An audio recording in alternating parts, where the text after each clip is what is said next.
This is Conversations, a weekly financial podcast featuring interviews with leading investment strategists, noted technical analysts, and other key thought leaders.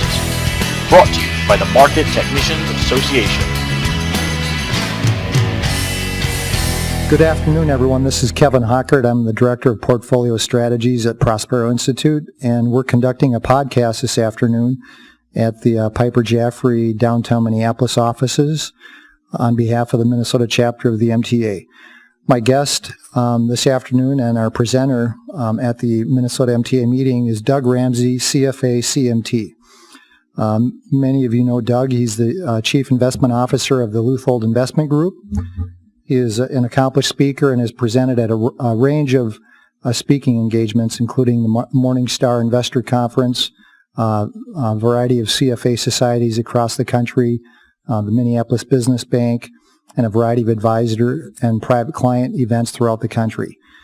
He's frequently used as a resource by the financial press, and he has appeared on CNBC, Bloomberg TV, and has been quoted several times in Barron's. Doug is also a member of the Charles Dow Award Committee and the Market Technicians Association. Prior to joining the Luthold team, Doug was Chief Investment Officer at Trey's Capital in Des Moines, Iowa, where he managed equity portfolios and published a quantitative equity research product called The Behavioral Strategist. Doug is a Phi Beta Kappa graduate of Cole College in Cedar Rapids, Iowa, where he majored in economics and business administration. He also played 4 years of varsity basketball at Co., earning academic All-American honors in 1986 and 87. Doug received his Master's of Arts degree in economics from Iowa State in 1990, his CFA designation in 96, and he became a chartered market technician in 2003. So welcome, Doug. Thank you for taking the time to present today and also for taking the time to spend with me in this podcast interview. Thank you, Kevin. Absolutely. Doug, you gave a phenomenal presentation this afternoon. I would have to say that it was very timely and certainly relevant. You covered a variety of topics, many of which are relevant to today's market environment. And I think I have maybe 3 or 4 questions of you. And the first one is, we looked at a variety of charts and statistics relating to the market, U.S. equity market, margin debt, relative strength of small caps, valuation of small caps, peak in U.S. corporate profit margins, etc. And much of this stuff might play into a common consensus, if you will, that, you know, the U.S. equity markets have peaked. But when we look at your information, that may not necessarily be the case. Do you care to just kind of maybe bracket that out or flesh it out here briefly? Sure. Well, first of all, I would note that our work certainly doesn't show that the U.S. stock market is cheap. But we've been saying for quite some time, probably over a year, that U.S. stocks are mildly to perhaps moderately overvalued. The problem is that hasn't stopped them from going up over the last year. The question now is, over the last couple of months, we've seen for the first time probably throughout this bull market some pretty notable, I guess, fracturing, for lack of a better word, where the small caps have underperformed pretty severely. I mean, underperformed the large caps by about 10 percentage points. The new sort of technology stocks are down more than 20% from their peaks. Obviously, biotech went through a washout period like that even somewhat earlier. So a lot of the technically inclined market commentators are concluding that, hey, this is the beginning of the long-awaited distribution process where, you know, the smart money, the professionals start to offload stocks to the unsuspecting retail public. This could be the beginning of that, but I think it's important to keep in mind where we are today. I mean, as we talk today, May 20th, we're only a week away from the most recent cyclical bull market high in the S&P 500, a high that was confirmed, so to speak, by almost every important leading subgroup that we like to watch. I mean, the utility stocks have had a tremendous resurgence year to date. They are near a new bull market high. The transportation stocks have been outstandingly strong on a relative basis. They made a new high just yesterday. Normally you get some forewarning in the case of the transportation stocks breaking down prior to the Dow and the S&P. We haven't seen that. And breadth, measured by various advanced decline lines, has remained very strong despite this breakdown in the small cap. So I think it's just too early to conclude that this distribution process, that a topping process, is in fact underway. I'd like to see a little bit more data. I mean, that doesn't rule out that we could have an 8 to 10% summer correction, but as long as you've got the preponderance of stocks at new highs, and when I say preponderance of stocks, I'm talking about equal weighted measures, I'm talking about advanced decline lines. I mean, the fact that we were at new highs in those so recently argues that there's probably a higher high in the S&P and most likely the Dow, some 3, 4, 5 months out. And that would be a minimum expectation. And every time you make a new top in breadth in these cyclical indices, I mean, that almost resets the clock on when the final top in the bull market would be. I'm not quite brave enough to venture a guess on when that's going to be. But again, the fact that we've made these broad new highs just keeps pushing out that likely the timing of the top. Gotcha. Okay, so basically the market is mostly in gear at this point. Yes. Okay.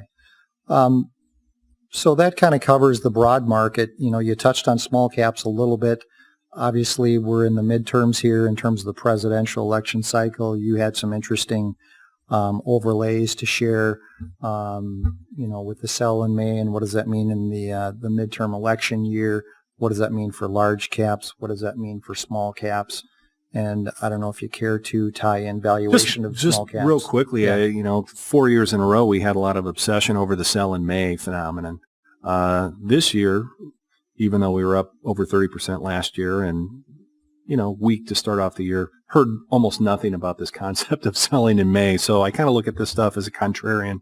When everyone's talking about it, the pattern is likely to fail that year. When no one's talking about it, it might rear its ugly head. But there has been, when you take the combination of this seasonal cycle, sell in May basically historically has meant that market returns have been a lot weaker from May to October.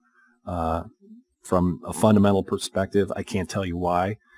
There's a little bit more of a fundamental rationale for this presidential election cycle, whereby the pre-election year, first and foremost, but secondarily the election year, have been pretty solid return years for stocks. In the post-election and midterm year, and we're in that midterm year now, has historically been the weakest. So when you overlay the seasonal pattern along with the election cycle, we're in a pretty bearish 6-month window. And again, the issue is we don't put these in our models. We don't use this stuff to manage money. But again, when people are paying the least attention to this sort of thing, seems when these patterns hold the best. So, I mean, from now till the end of October would be a pretty weak seasonal window. The good news is come November 1st, this pre-election cycle, which has existed in the data as far back as we've looked 100 years, the pre-election cycle is going to kick in effective basically with the midterm congressional elections. So at least there's light at the end of the tunnel. But again, they're background studies we've always been fascinated with. We've tried to disprove them quantitatively, and we've always struggled. Those patterns have held the test of time, surprisingly. So if we can keep a little powder dry and make it between here and November 1, then play more golf. Exactly. Get liquid and play a little more golf. Lastly, what I'd like to talk about is a strategy with an interesting name that you came up with, the bridesmaid strategy. We've been told if you're going to develop an indicator, make sure it has an interesting name. And the one indicator that comes to mind, of course, is the Hindenburg-Omen. Yeah. I mean, obviously, it captures attention and provides the implicit problem or fear or danger, if you will. And certainly, there's been a few more sightings than there have been expected outcomes. But when we looked at this strategy that you've named Bridesmaid, I have a feeling you're going to tell us that she might be someone that we can depend on year after year. So Please do. Well, just to sort of generalize the concept, essentially what we've done, we've looked at this bridesmaid concept in two ways. One, at the broad asset class level, where we have a group of potential asset classes, large cap stocks, small cap stocks, foreign stocks, bonds, commodities, gold, things, 7 or 8 asset classes. What we've found to contrarians, it might seem intuitive that buying weak assets, poor performers from the previous year, would have some snapback benefit, that it would pay to be a contrarian to go where the strength hasn't been. Well, historically, that's actually been an underperforming strategy. And surprisingly enough, and this is very humbling to those of us who do a lot of work on valuations and economic cycles, that a simple strategy of just following the momentum, and again, we've looked at this using annual returns across 7 asset classes. The original observation came from our work on the 10 economic sectors, whereby, again, following strength has been a good strategy. And the optimal strategy in both cases, whether broad asset classes or the 10 economic sectors, is to go not with last year's best performer, but the second best performer. The idea is, hey, there's something good underneath the surface going on fundamentally that's caused that asset to move up the price performance chart, but it's not number one. It hasn't garnered yet all this media attention. It hasn't sucked in all the flows from the retail public. So it's sort of stealthy or unrecognized momentum, if you will. So it's sort of a provocative idea. I've carved out a little piece of my personal portfolio to do these strategies just because I put them out there for public consumption. But I think, the key thing to recognize is, we're hardwired to sort of seek a deal, and it feels good to buy something that's been beaten up quite a bit. Well, the historical tendencies are that an asset or a sector that's been in motion over the past year tends to remain in motion for a while. It's interestingly enough, on a sector basis, I think this is a good pick. This year's bridesmaid sector pick is healthcare. So healthcare was the number 2 performing sector behind consumer discretionary last year. Healthcare, of course, has been one of the leaders here to date. And I still hear very little positive commentary about that sector. I think it's obviously because what's going to happen with Obamacare is very, very opaque. And that's probably why this is working. There's momentum and a lot of uncertainty and fear surrounding it. So quantitatively, that's a pretty good combination. And the bridesmaid is just a very simple way of sort of marketing that concept. Well, it's interesting. So basically, the number 2 or the second performer in every 12-month year or 12-month period is the one that you would buy. Yep. And at the same time, the number 1 performer, if you will, is still a top performer, but it underperforms number 2, if you will. Yeah, not quite as good, but generally that momentum persistence is there. The surprise here is that we're using rebalancing periods. It's just annual data. Right. That the holding period, as long as a year, would hold up that well. Now, we've tested this as well with monthly rebalancing, monthly returns, and it certainly holds up.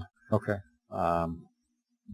So there, again, and that's what we like to see. We like to see, I guess, simple rules performing well rather than optimized or curve-fitted rules. Sure. One thing I didn't mention, this strategy is also symmetric in the sense that the worst performer is not last year's bottom momentum group or asset class. It's the second to last. Again, it would say that, hey, it's second to bottom. There's something fundamental going on that has driven down performance of this group or this asset class. But the fact that it's not on the very, very bottom of the list would suggest, hey, maybe it's not completely washed out. There's some residual underperformance. So you could do a long-short strategy by buying the bridesmaid, the number 2, and then we've always called that the number 2 from the bottom. Someone in the shop coined the term bridezilla. There's got to be some way to come up with a fancy hedge fund, long the bridesmaid, short the bridezilla, but I guess interesting again, word. Yeah. Well, the fact that we've seen it, at the asset class level, the sector level, we've seen it in the industry, and even if we do like a stock momentum portfolio, the effect is there.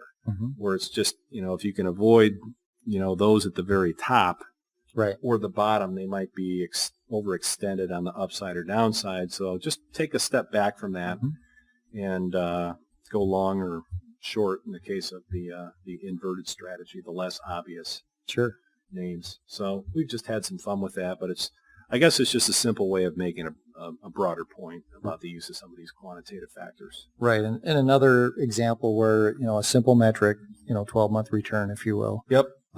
It's pretty hard to beat just that very simple approach. I mean, you can trick up price momentum in a lot of ways, but it's surprising how robust just that simple one-year price momentum. There's something about in the human mind when you anniversary a date that seems to have an impact. And on that note, you're buying number 2 on January 1 of every year and holding it for 12 months. Is that right? Yep. Yeah. Okay. Gotcha. Excellent. Doug, I appreciate it. You have been gracious with your time, and I appreciate you imparting some knowledge during your presentation today and certainly during the podcast. On behalf of all of us at the Minnesota MTA, we would like to wish you continued success with your work at the Luthold Group. And to all of our listeners, thank you for tuning in. Again, my name is Kevin Hockert, my guest, Doug Ramsey, and we'd like to wish all of you strategies that continue to work on all 8 cylinders. Thank you again. Have a good evening.